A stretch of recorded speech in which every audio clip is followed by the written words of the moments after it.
Hi, welcome to Truth with Tal Isaac. I'm Tal. I'm Isaac. Episode number 120 coming at you tonight, and it is a historic episode. It's going to be emotional. It's an emotional episode. We are talking about the Detroit Lions' historic victory yesterday at Ford Field, and we were there. We were there, and only one of us was hesitant in going, but that's okay. We were there, and we did it. And we'll talk about so much we have to talk about the Lions game. There's so many angles. There's so many storylines, stuff we want to talk about. So that's kind of where we're expediting recording. We're recording a little quicker here, just because we needed to talk about this. Yeah, fans need to hear this content. We'll finish up with some other NFL discussion, and we are going to summarize some of the top sporting moments that we have experienced in our life. In person. Not from the couch, in person. You talked about the fans. I wrote this down. We've gotten extra support because of the Lions' success. So thank you to everyone. It means so much to us. We don't say it enough. We probably should say it more. So I just wrote that down before we forgot. People ask me how many people watch and listen, and I just say we're the number one rated sports podcast in Windsor, Essex County. Yeah, Greater Windsor, Essex area. Greater Windsor, Essex area. Yeah, that's fair. Who's going to top us? There's not a lot of competition. That's okay. So nobody. Talk about what do you want to open with off the top? Just a couple off the tops. Briefly. Pistons had a trade yesterday. Unfortunately, nobody cares, which shows you how irrelevant they are. Keep moving. But Pistons got a win today. That's nice. I don't really care. I watched some of the game. game. A little bit. I just don't want them to be the worst team in NBA history. I don't want that. Enough Pistons. Way too much. Red Wings, 2 good wins in 24 hours. Sorry, Maple Leafs fans. I know there's a fair amount of Maple Leafs fans here. We got to the game at 7 o'clock. 45 minutes later, we just won 4-2. The Wings. Oh, yes. It was delayed and all sorts of weather and stuff. Okay, yeah, I don't know context of it. I've been actually a little focused on the football team. Yeah, me too. Yeah. Somebody who I work with is a big Wings fan. Okay, respect fan, that. So, yeah. Okay. Peacock was the game that had the most streaming ever, which is just terrible. I hate that. Yeah, I'm not here to talk about... Away from the mic, please. I'm not here to talk about the streaming service stuff. I'm just here to talk about the Lions. Can we please talk about the Lions now? Let's talk about the Lions. Okay, I'm not sure if people know. They beat the Rams yesterday. Okay, so I've organized this into 5 categories. Lions, Rams, experience, history, and stats. Yep. So those are the 5 angles. We're going to open with the Lions. We're just going to open with the Lions. So takeaways, Lions.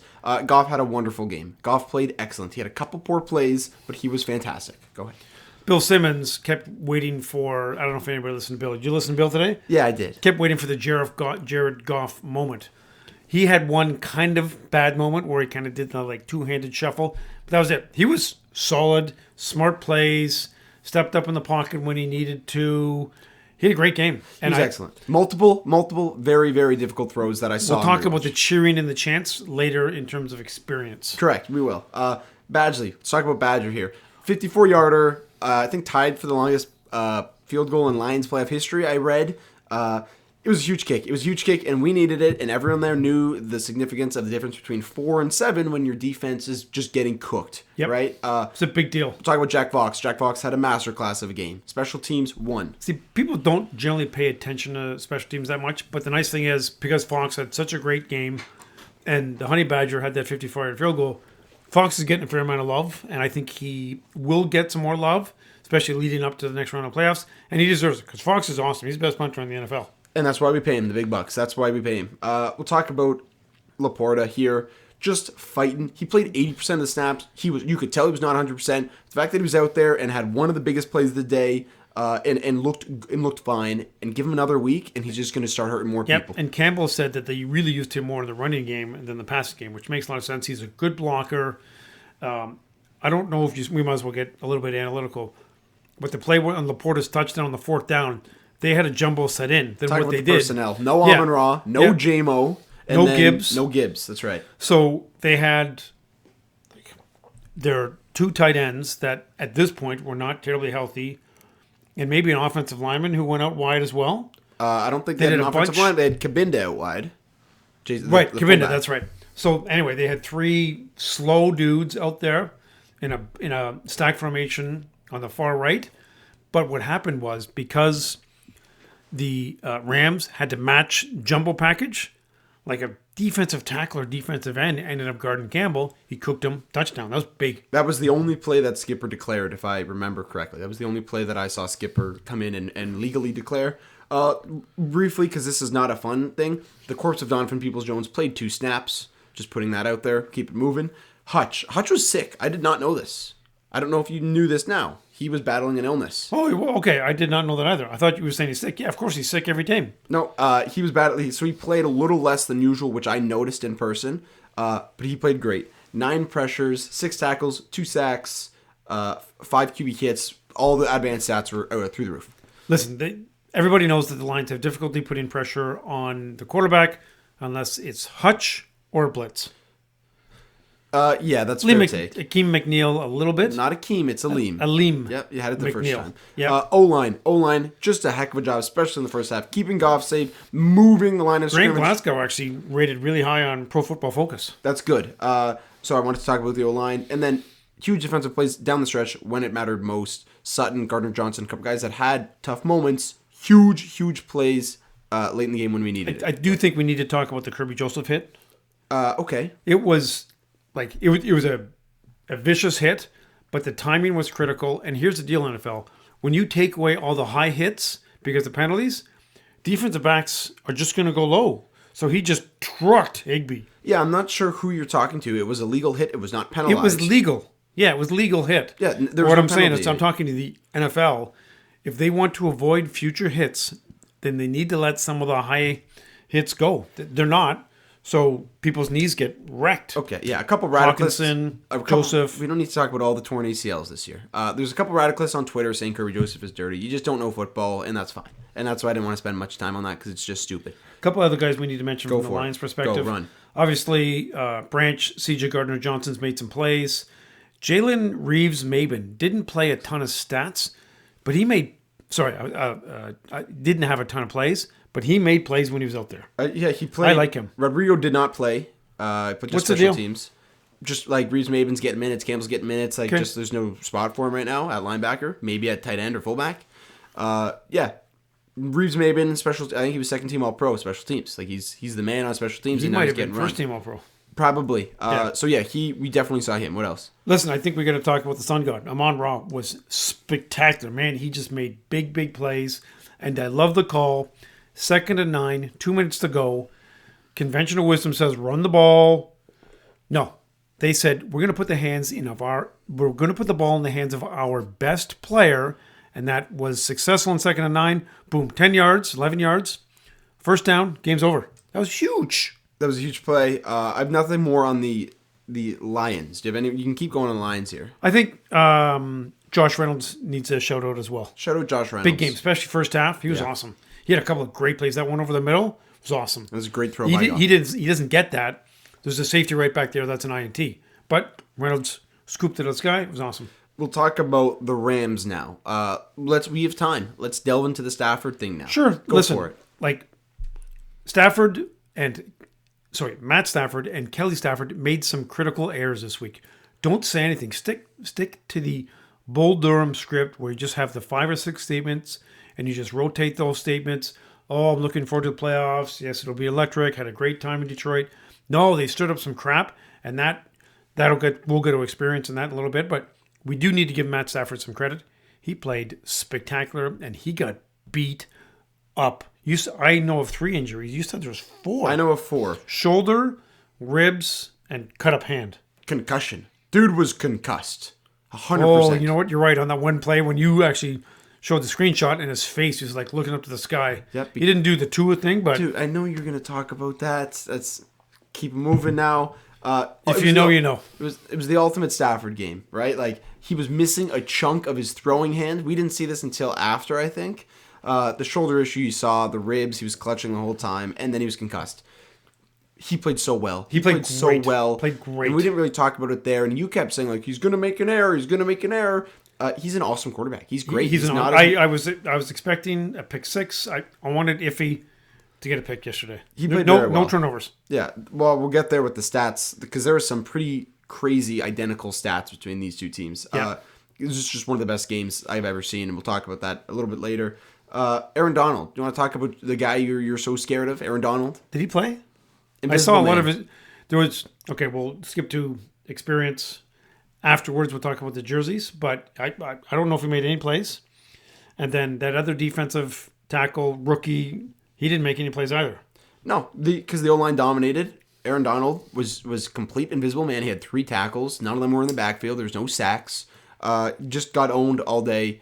I saw him warm up, and he looked scarier warming up than he did on the field. Listen, they had 3 sacks, but 2 of them were pretty much Goff tripping over his own offensive lineman's feet. Yeah, that happens sometimes. So 2 of the 3 didn't even really count any type of nimble feet, and it would have been just 1 meaningless sack. What other Rams points do you have? I have 2 other Rams I want to talk about. We do have to talk about Puka for a little bit. I want to talk about Puka. Wow. Go ahead. Because you Just probably don't spectacular. watch him. Like, you don't know No, what I he don't. is. I didn't see enough. Puka, obviously, I saw his stats the first 4 weeks when Cooper Kupp was injured, but he kept pumping up those good stats. Not only was he open all the time, once he caught the ball, he broke multiple tackles on most receptions. I think he had 181 yards receiving. Correct. Wow. I don't want to see him. I don't want to see him. I had enough of him. Okay. He had 9 catches for 181. Honestly, it felt like 18 for 300 when we were Correct. there. You just long play, open. Oh, 3rd and 16. Okay, we'll just hit the Puka again. It was intense. It was really scary. Very scary, and you knew it was going to him, and I'm shocked he only had 9 catches. I like, actually, if you told me, I would have said, like, I don't know, 13, 12, like, it felt like that big a number. Let's talk about Fraud McVay right now. Go ahead, because I have some stuff I want to say. So, Campbell totally outcoached McVay, and I'll give you a couple of good examples. McVay did a terrible job at the end of the first half. You've got 59 seconds, 3 timeouts, and listen, Stafford is getting whatever he wants, even if it's not the Puka. He was getting Cooper Kupp underneath. Here's what you do. You throw a couple of those underneath plays.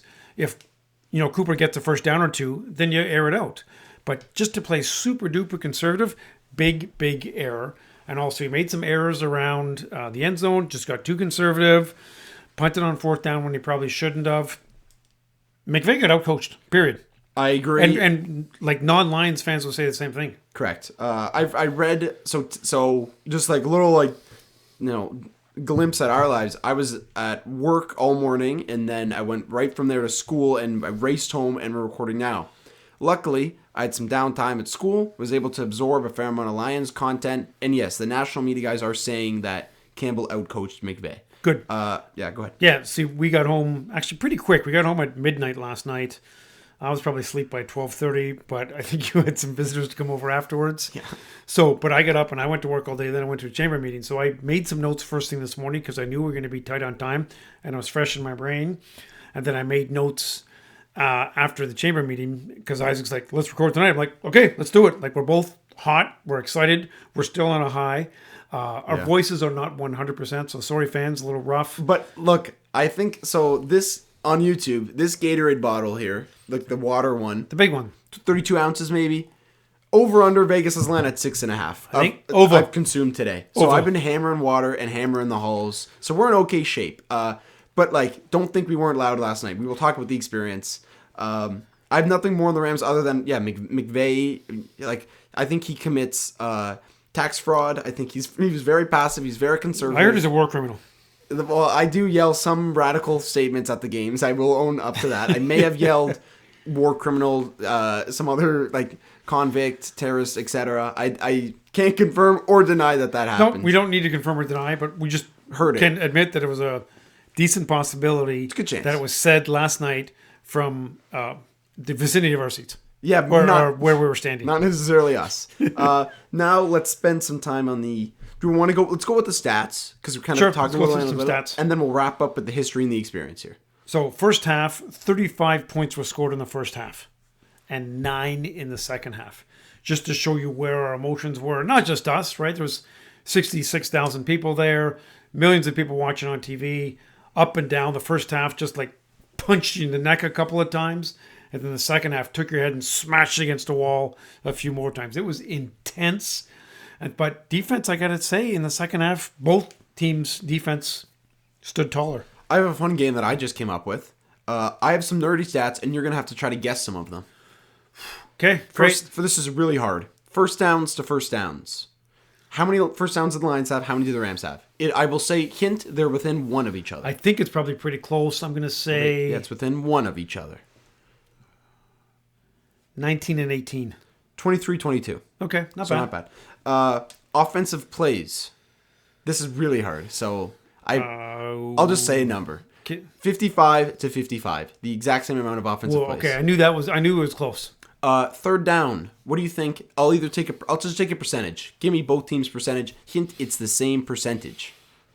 25. 33. They were both 3 for 9. Okay. Penalties. 5 Lions penalties, 4 Rams penalties. And all the Rams penalties were just gifts from the refs. Do you want to talk about refs? We're here. Let's do it. Sure, we might as well talk about refs. Okay, so first half, I thought it was terrible. And, obviously you're looking at the neutral zone, and we're a little biased. The neutral zone took points off the board. We were, that penalty is called correctly, we're in field goal range. For fun. With no more yards. And with Badgley Legacy game, we could have lost a few. Listen, the Lions offensive line, there was 3 or 4 plays where you were stocked up, and Gibbs didn't really get much, but there's no way in 3 plays you're getting 0. So you just... Yeah, that's not the debate. So that's 3 points were taken off the board for that. Admittedly, there was a couple other plays where could have been a holding penalty and the Lions wasn't called, but I just don't think the refs are very good, and I think TV has improved so much and the fans are more educated. Excellent take. That there's just a lot of criticism, and most of it I think is accurate. Unfortunately, it is. Yeah, are the refs worse than they were 20 years ago? No, it's the same relative. It's probably the same officiating. Ed Hockley needs to come back in retirement, though. It's social media, it's refs, it's replays, it's announcers, it's criticism. It's just this kind of combination of hearing about this. So first half, I thought they were terrible. And then I even talked to a couple Rams fans at halftime, and they were like, a couple questionable ones. That sucks. It'll even out. And it did even out. Cam Sutton PI on the final Puka play totally could have been called. You can call a holding whenever you want. So yeah, I think it evened out. But first half, I thought it was quite ugly. And if there was a couple that went our way, sure, we'll take them. We're a little overdue, I think. Time of possession. This is really interesting. 10-second difference between the two teams. 10-second difference time of possession. So when you talk about back and forth. Crazy. So yeah, it's 2005 and 1955. Something that's along amazing. Those lines. Yeah, that's amazing. And 0 turnovers, like you talked about. So when you just look at if you just remove the fandom out of it and you look at it from an actual game, it's unreal. Well, a neutral zone game. This game is probably a push. 100%. Ahead of time, right? Because it was 3 or 3.5. It was 3, and every smart media person was taking the Rams, and how'd that turn out? But just putting that out there. Well, Rams victory straight up. If you took the Rams in the points, great, fine. You can have the points. We got the W. Yeah, I'm talking picks. Every pick had Rams. I saw all the graphics. It was the CBS guys, and they listed 7 of them. There was every single one of the Rams. There was a 5 ESPN, a 5 of ESPN for odds. Just do whatever. ESPN, you can still hire me. You're just looking for stats, just because the Rams don't have any fans, and it's just clickbait. It's what it is. I agree. We can go to the history here. Okay.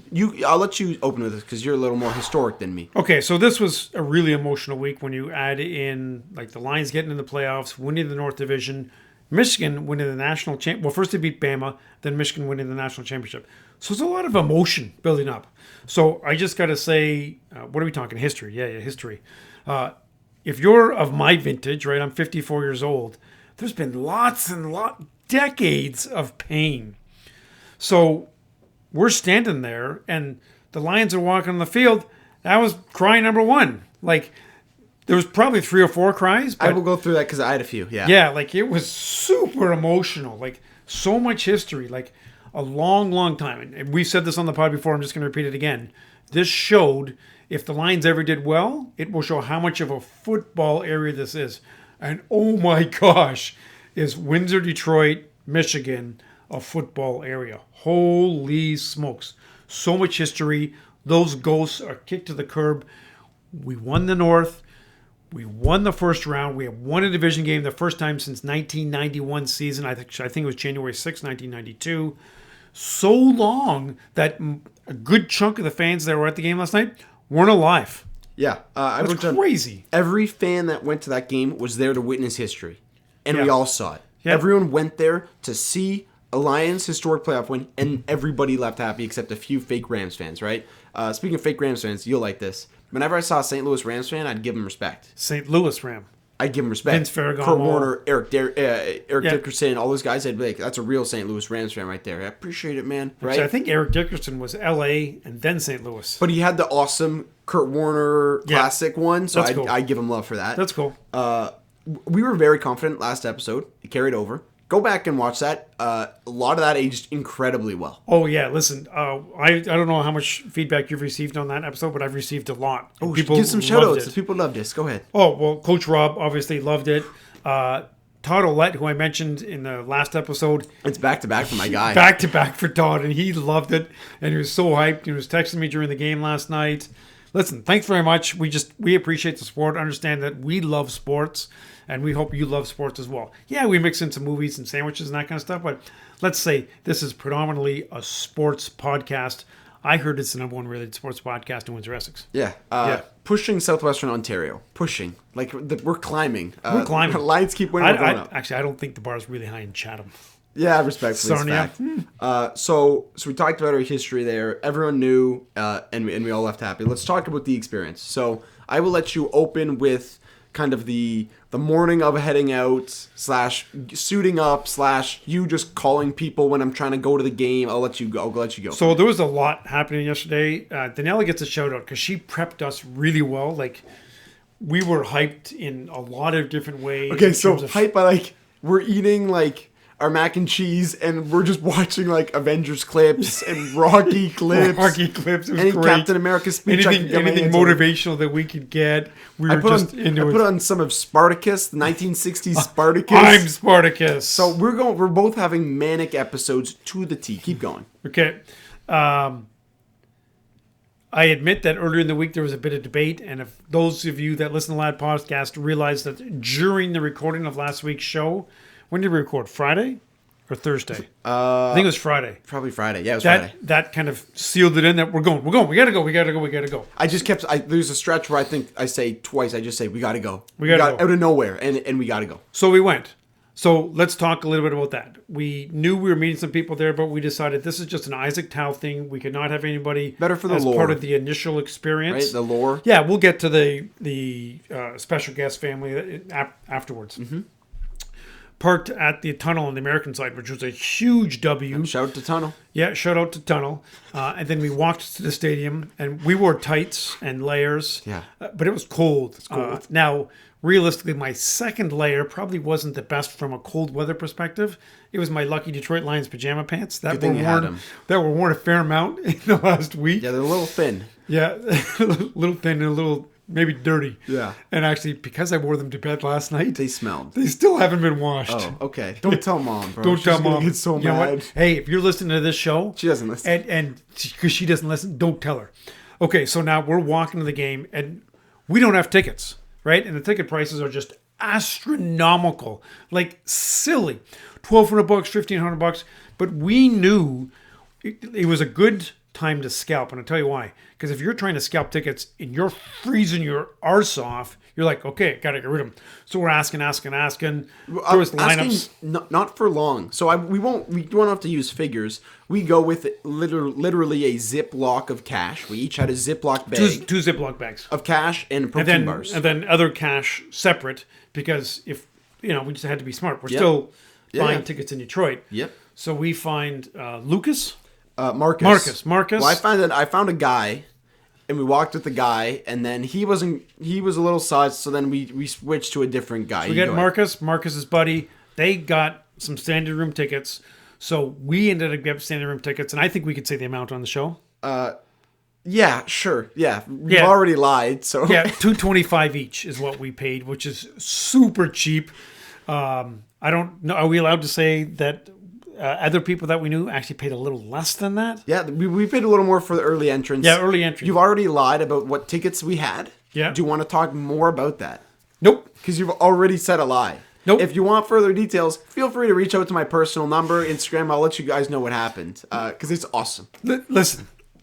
So I'm not indoctrinating anybody. It's freezing cold, and it's 2.5 hours before the game, and there's probably already 30,000 people in Ford Field. Yeah, we went not long after doors opened. It was already full. Yeah, it was crazy. And, like, the streets are just jammed with people, freezing because it's, I don't know, minus 18 or something.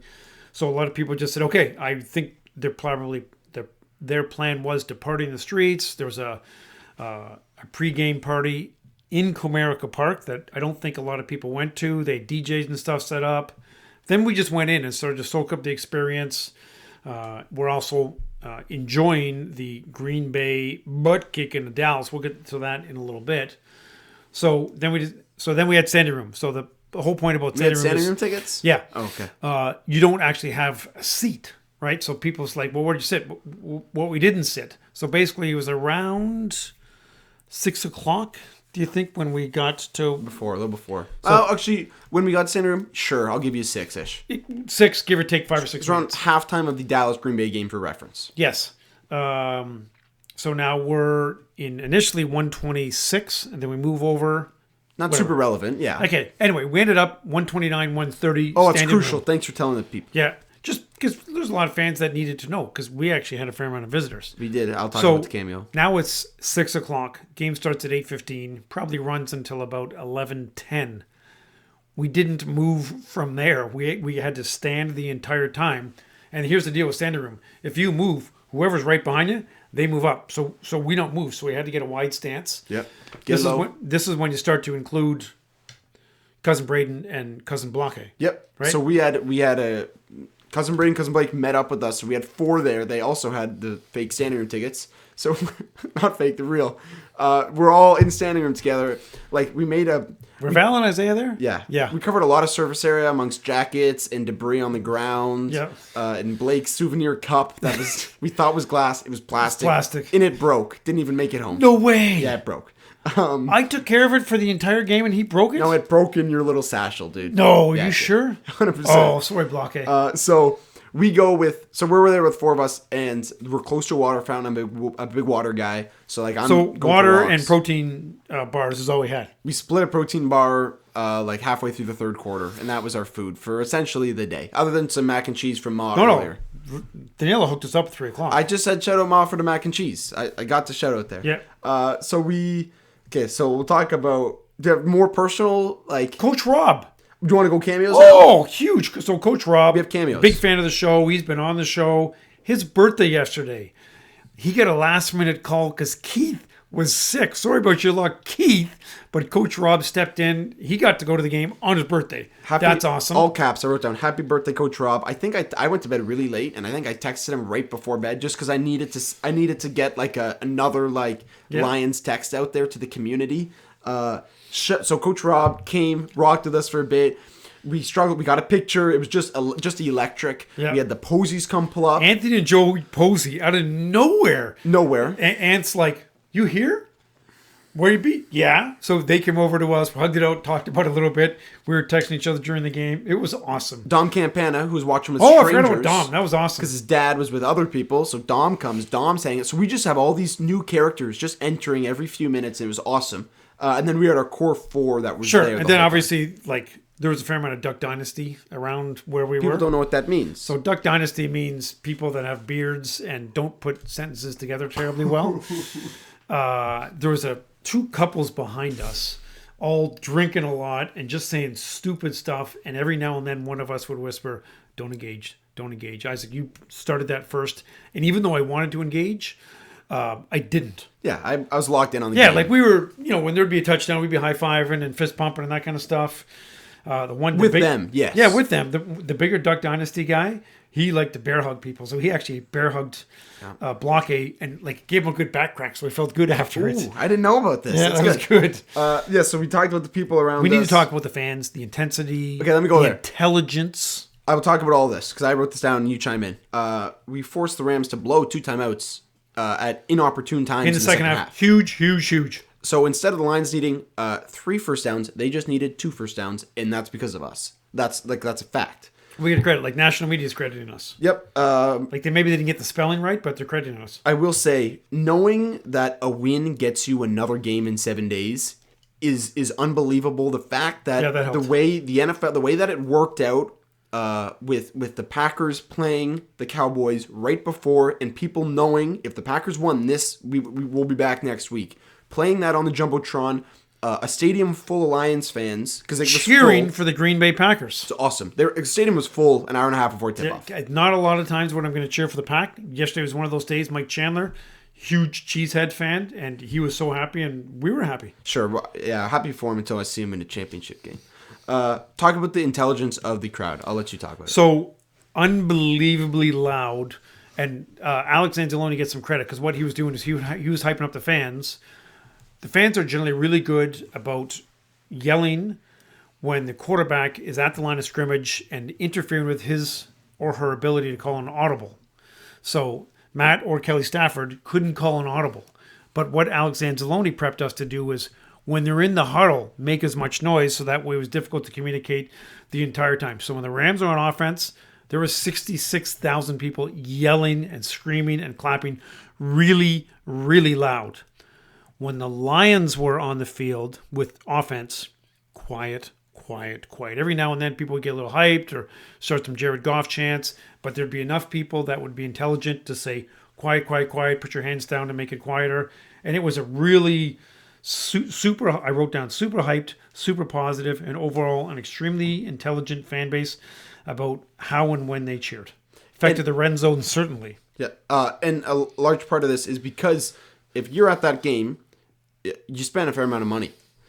Likely more than us, right? And we spent a fair amount to go here. So they were fans. Likely more than us? 99.8% of the people there spent more money than us. Did we shout out Coach Rob yet? Happy birthday, Coach Rob. Coach Rob. I have that in all caps. Oh, and sorry, we didn't get to see Joe and Adam Nunes. You were there. I know you tried to see us, but shout out for being big Lions fans too. They're just intelligent. Shout out Coach Rob again, because he's my guy. He's my old friend. So we talked about smart crowd. Let's spend a minute on the Jared Goff chance. Oh, so good. Okay. On 3 levels. So what are the 3 levels? You're putting support for your quarterback, which is most important. Make him feel like a king. They made him feel like a king. Second, they're actually passive-aggressively throwing shade at Matt Stafford. And third, it's a great chant. Like, it just rolls well. Jared Goff. There's a fourth Jared element. Goff. Kelly? McVay.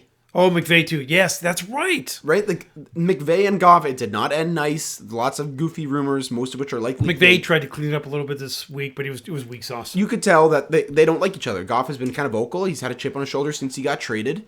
And it's a hey, McVay, like, this is our guy. This is our guy. This is the city's guy. Not Stafford anymore. Not your new guy.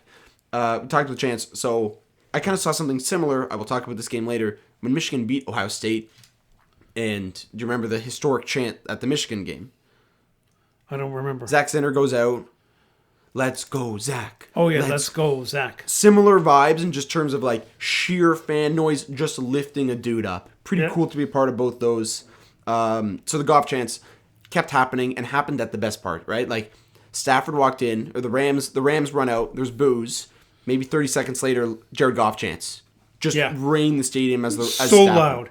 And like, if there were 66,000 fans there, I'm sure 63,000 of them were chanting. Yeah, and 66,000 and maybe a few more. Like, you don't know the exact number. There's a handful more, likely. Yeah, like probably a handful. Yeah. So, the Goff chance, I just want to talk about that because that was just super, super cool. And he kind of talked about it and said he's never really experienced anything like that. And he's not a pretty emotional guy. He's pretty stoic, as, you know, a lot of quarterbacks are. Kind of got a little emotional after the game that you could tell. And he said, like, it's just, you know, it meant a lot. And he's talked about the chip on his shoulder. And to see the city just embrace him like that was cool. We talked about some of the friends. Did not embrace all of them. Quote, due to health and safety purposes. I wrote that down. I thought that was good. That's true. We stayed after. Do you want to talk about the emotional? Do you want to do an emotional draft? Or just talk about some of the emotional Okay, so when the Lions got introduced and Jared Goff comes out on the field, that's the first time it hit. And it's like, oh my gosh, we're in the playoffs. That was really emotional. We're in the playoffs and we're there. Yeah. So, like, the first half was just a flurry of emotions back and forth. Just because offense craziness. The second half was grinded out. It was kind of uglier and just anxious and nervous energy. And then now we're into the fourth quarter. Campbell shows that big, smart, guts, energy, not afraid of anything, trust his people, throws for the first down to Amon-Ra. And then we're like, okay, then we're all trying to do the math. Is this it? How many seconds? And then we realized, okay, this is it. So then Goff, after the first kneel down, like puts his hand in the air, and that's when it hit him, and that's when it hit a lot of us. So that's probably number 2. Tears started to come down. Number 3 was only like a minute and a half later, because that's when Goff does that final kneel down, and they have won, and the crowd is just going nuts, just crazy, crazy, crazy, and nobody left.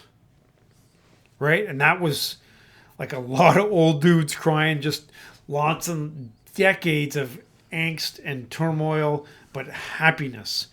It was really cool.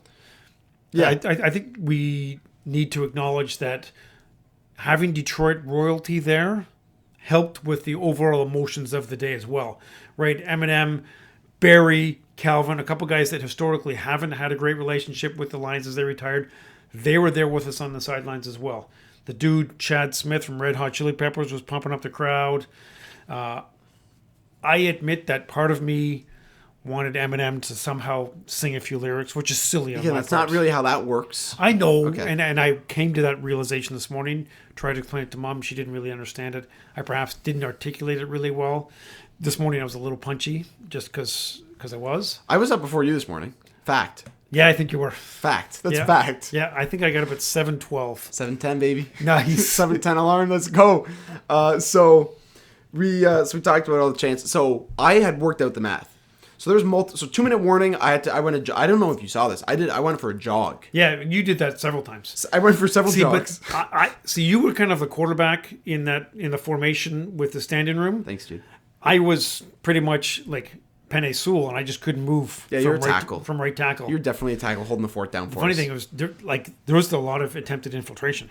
Oh, there's so many people, and we both had Barry jerseys, and you could hear people like, "Oh, the Barrys aren't gonna move." Like we had our spot. Yeah, although it's the fake eyebrow crew that tried to go in there, Duck Dynasty that tried to go in there, two other little dudes who were kind of off to the side, but they were okay. Yeah, they stayed for some of the second half, right? Yeah. Yeah. So I would go for these routine jogs, just kind of around the police officers, because there's lots of police officers. Oh, in our yeah, area. there was some type of fight a few rows in front of us, so both the dudes got brought up. Yeah. And they're both like rich guys, like especially the younger, in shape rich guy, like fancy shoes, fancy jacket. I think he must have tried to take a punch at kind of an older, chunkier dude. Yep, and that's enough. We need to talk about that. It was pretty entertaining. I'd go for the jogs. I'd get water, and I had it worked out where I knew like first down ends the game. First down ends the game. So like most of the fourth quarter, watch with tears in our eyes, just because we knew like we're on the verge, right? Like one big play. So 2-minute warning is kind of when I knew like, hey, first down, we'll do it. And as soon as Amon-Ra caught it, so you talked about Goff doing the kneel and throwing his arms up. I didn't see that. I don't remember that. I went back and watched it. Either I was sobbing uncontrollably or my eyes were covered. I couldn't see it. So I didn't see the Goff play until later. That was really, really cool to see a quarterback in the game do that. So you talk about everyone staying. We stayed. We went for some walks. High-fiving. Oh, we went down. We had a lot of entertaining interactions. Just like, hugging with the fans. Hugging anybody we could. Everybody. It was like when Michigan beat Ohio State, and when I said, Are we allowed to say that? No, whatever it is, no. Okay, we're not allowed to say that. No. So everyone's hugging everybody. Everybody's friends. I saw, this was good. I didn't tell you this. When I went to the bathroom at one point, there were these two guys arguing about who was in line first. Buddy was trying to come in from the exit, and there was this huge line of guys in the enter. So there was like one fast lane. And guys are yelling, and one guy's like, "Hey, we're all one pride," and then everyone like, That's awesome. And that was just like dudes being dudes. That was really cool. So yeah, so many great moments. I started just doing the Tim Tebow bit, right? The Tim Tebow is the 30 minutes for the rest of our lives. Yeah. Every couple minutes of the fourth quarter, I would just declare the time. 8 minutes for the rest of our lives. 5 minutes for the rest of our lives. You said that at least 12 times that I can remember. And it works every time. It gets like, yep, that's right. Yeah, but that's you right. said 5 minutes like 7 times. Yeah, probably. Because it was a timeout. I was deranged. Fair. So we talked about all of our cameos. I think that covers up the experience. I think we need to talk about the videos from the Lions locker room afterwards. Yeah, I'll let you do that. Right, the Dan Campbell speech, awesome and just typical Dan Campbell. The hype video of Brad Holmes in the elevator. Did you see that? I did see that. Brad Holmes is the Lions general manager, and he was hyped. And on the elevator, with a whole bunch of people just jumping around, screaming and yelling. It was awesome. Like Detroit Lions are now a destination team. You want to play with these guys. You want to play for Dan Campbell. I want to go to Ford Field and play for these fans. He trusts you. He believes in you. And he just did that. And like the one day Jared Goff was pretty good. It was like, Jared Goff, good enough for effing Detroit, and threw him the football. And that was it. And that was just a great way to sum it up. Mm-hmm. Jared Goff just smile broke out and brought all the fans in. Bring it in. Love you guys. It's awesome. And I don't think that's fake. I think that's real. Yeah. That locker room. That's awesome. So, do we have any more on the Lions beating the Rams? We're going to the divisional round. No debate. No. Okay. So let me give the people some context here. We're going. So after it's settled, I'm like, okay, so we got to go next week. Well, sorry, I meant the Lions. No. We're having the talk now. We're having it now. I don't care. We did it last pod. We're doing it again. Okay. Okay. I'm not ready. Points. I am. I'll do some selling points here. So last podcast, we just announced and figured out like we're going to the Lions game, and we went. So we have to go to the game. There's many reasons why. Most of which are the stars are aligning. My cousin's 6-year-old birthday party got moved to Saturday. Oh, shout out to Lauren and Dante. So that's just stars aligning. So we can do laser tag on Saturday. We do laser tag on Saturday before football at 4:30 on Saturday. So then we go to the game Sunday. It's 3 p.m., not 8 p.m. So we get back at a very reasonable hour, and no one's tired Monday. We weren't tired today. I'll talk about funds left in the tank. I was prepared, and I was prepared to cover you to spend more than what we paid. Meaning, there is still a fair amount in that Ziploc bag. That's what I'm saying. I'm dipping back into the Ziploc bag, and we're going next week. I don't think there's a discussion. You can put you're just going to get blasted by every person who listens to this and all of my buddies and your buddies. So go ahead and tell me why we're not going to division round. Give me a reason. I'm still enjoying the moment from yesterday's game. I'm not ready to jump into next week's game yet. Okay. We have to figure out the opponent. I just got to get ready. We're talking about it now. That's why I said, are we done Lions Rams? Yep. Okay. Lions Eagles. Ready? I talked to cousin Blake, and I said, this is good. I'm like, I need some points because I got to tell my dad. Point one. Lions won when he was there. Don't change the situation. Fact. 2. Expected to pay. He said a number, and we didn't pay anything near that. So we still have money in the tank, and it's not like it's being spent because we could have spent it last week. It's how that works. 3, this is so good. I haven't read this. This is really funny. Crucial father-son bonding experience, because what if we don't make the playoffs for another 30 years after that? Bracket. And you'll be 84. Feels like exaggeration, but with how this team looks, but still. So basically, we have to go. So you can try to say no, but we're going, and we're going to do the exact same thing we did last week. Exact same. Okay. Maybe another. You're laughing it off. I'm incredibly serious. I know you are. Yeah. I'm not ready to commit at this point. Okay. You're going, because I'm not going to go. I recognize there's probably going to be some pressure put go. on me this way on the next few days. I'm going to put this out. Everybody. Oh, this is so good. No one's still here, but I'm going to make people say... Hashtag Team Down Nation. Text him, call him, blow him up, comment, do whatever to tell him that we need to go to the game. Okay? So just do that. That's all I ask for the fans. Okay, that's all I got on the Lions. Do we want to talk about the other games or the sporting moments for a bit? Let's just talk about the other games real quick. Sure. Packers Cowboys. Seemed like karma coming back to bite the Dallas Cowboys in the ass. Very comfortable with that. Cowboys D was just terrible. Make Jordan Love look like a Hall of Famer. I don't care about the garbage time stats. Mike McCarthy's going to get fired. They're going to go after Bill Belichick. Cowboys, you can suck it. Yeah, McCarthy out. Deron Bland, who's the INT guy, got toasted. Do you know the Randy Moss stat line where it's like 3 catches, 163, and 2 touchdowns? Yeah. Bland had that against him. They showed the when targeted, and it was 6 targets, 5 catches, 1 billion yards, a lot of touchdowns. Dallas was on a 16-game home win streak. That's done. Wow. See ya, Dallas. That's why I was leaning Dallas will win. Lions obviously gave him some serious body blows a couple weeks ago. Yeah, I like Packers plus 7.5, but did not think it'd be a blowout. If you told me Packers win, I'm like, oh wow, so 27-24, Dak kind of choked it. No, Dak choked from the opening kick. Texans Browns. You have anything there? Old man Joe, he played hard this year, but he threw away a couple of picks. Yeah. And CJ Stroud is him. Yeah, I wrote down Stroud is him. We knew this, though. You just can't doubt him. I could do a whole episode on why I love him. He's great. He's great for football. Chiefs Dolphins. Go ahead. Sorry, just Ken. Terrible game. Tua did virtually nothing. Now they have to make the whole decision about paying Tua. That's the problem when you have a quarterback who's 10, 11, 12, 13th in the league. You want to say, oh, well, he's not going to win your playoff games. Okay, so then do you go to Sam Howell or Joe Flacco? Tyreek Hill had 1 catch. Then other than that, nothing. Just a bad game. The Saturday games were terrible. The first half of the Texans round was great, and then parts of Chiefs Dolphins was fun just because it's Chiefs Dolphins and the weather thing was cool. Old man Travis was terrible. I just want to put that out there. Miami injured, weather, Tua, just it was. I said abysmal. I used that word multiple times. It was abysmal. Steelers Bills. Should I check on that right now? Yeah, why don't we go? So basically, the entire city of Buffalo was closed down to travel. They even closed down some of the border crossings. The tunnel never closed, so you could just take the tunnel and get to Buffalo if you needed to. But the only exception was allowing fans into the Buffalo area to shovel the snow that allowed them to play today. So basically, they cleared the field, they cleared the entrances, but not the seats. So when we started to record, it was 24. No, they had just scored. It was 31-17 Buffalo.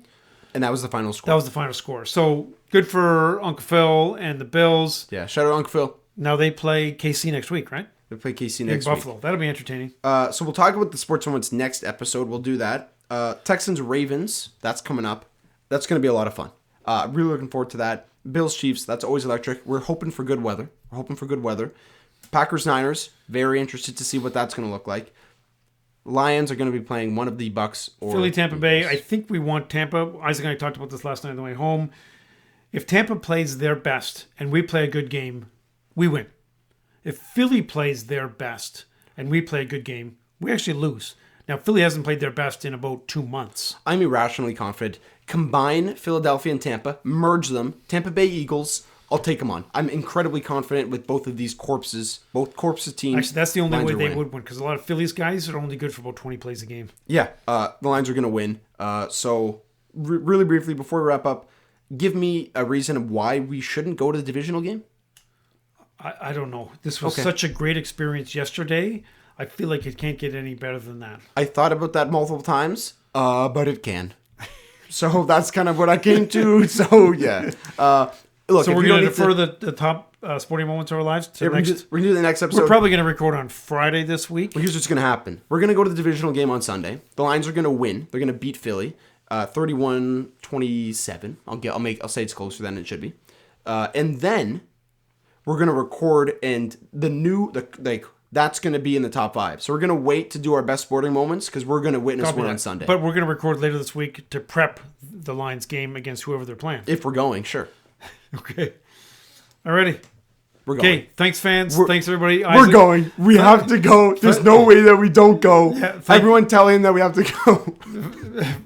Fight Club guys can suck it. Are you missing Fight Club? What's that? Game? No. Fight Club is Wednesday, but this will come up for discussion just because it has been a topic of discussion. Excellent. Okay, everyone, berate Tal, berate OG. We're going to the game. Okay, go Lions. Peace out. Go Lions.